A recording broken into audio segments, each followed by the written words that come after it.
साम्राज्य न्यूज, सामान्यांचा असामान्य आवाज। विजापूर रोडवरील मागील 40 वर्षांपासून वहिवाटीस असलेला रस्ता जाणीवपूर्वक बंद केल्याप्रकरणी नागरिक वैतागले असून या प्रकरणी महापालिका आयुक्तांनी लक्ष न दिल्यास सोमवारी पालिका प्रवेशद्वारासमोर आंदोलन करण्याचा इशारा दिला आहे।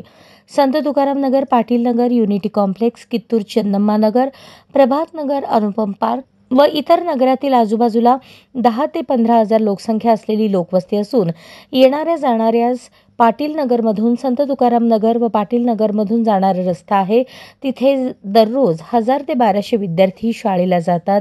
नोकरदार वर्ग आहे। आजूबाजूला 5 ते 7 हॉस्पिटल आहेत। पाटील परिवारातील 4-5 जण मिळून येण्याजाण्यास वहिवाटीस जे गेल्या 50 वर्षांपासून असलेला रस्ता गेल्या 2-3 दिवसांपासून बंद केलेला आहे।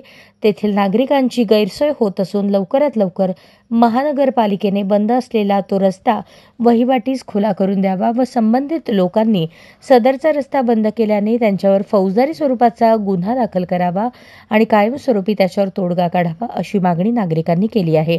अन्यथा तेथील 10 ते 15 हजार लोक सोमवार दिनांक 23 जून 2025 रोजीपासून महानगरपालिकेसमोर ठिय्या आंदोलन करणार आहेत। याची नोंद घेऊन सदरचा रस्ता तात्काळ पूर्वीप्रमाणे खुला करण्यात यावा अशी मागणी नागरिकांनी केली आहे।